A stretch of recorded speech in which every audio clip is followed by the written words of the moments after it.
చెరువులు ఉండేవి. మూత్రానికి వెళ్ళాలి అని అంటే చెరువు వైపు తిరిగి కూడా మూత్రం చేయరు.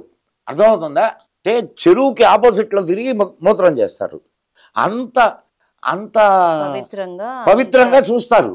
అట్లాంటిది నువ్వు ఇప్పుడు నీ లెట్రిన్లో బాత్రూంలో ఉన్న నీళ్ళన్నీ తీసపోయి దాంట్లో కలుపుతుంటివి, బయట వచ్చే మురికంతా దాంట్లోకి దోస్తుంటివి, ఇండస్ట్రీస్ నుంచి వచ్చే కాలుష్యం అంతా దాంట్లోకి దోస్తుంటివి.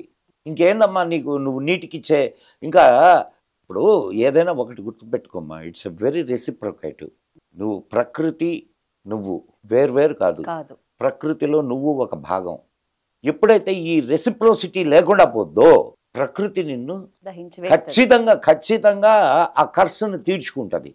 అందుకే కదా ఇప్పుడు చూడు, 10 ఏళ్ల పిల్లాడికి హృద్రోగం.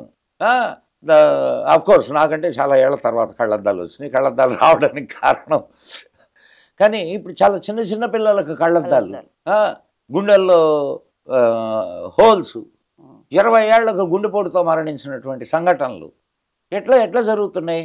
కారణం ఏమిటి అని అంటే నువ్వు ప్రకృతికి విరుద్ధంగా, అంటే ఆ కుర్రాడే చేశాడని కాదు, కుర్రాడికి ఏం తెలుసు, వాడి వయసుకి వాడికి ఏం తెలియదు.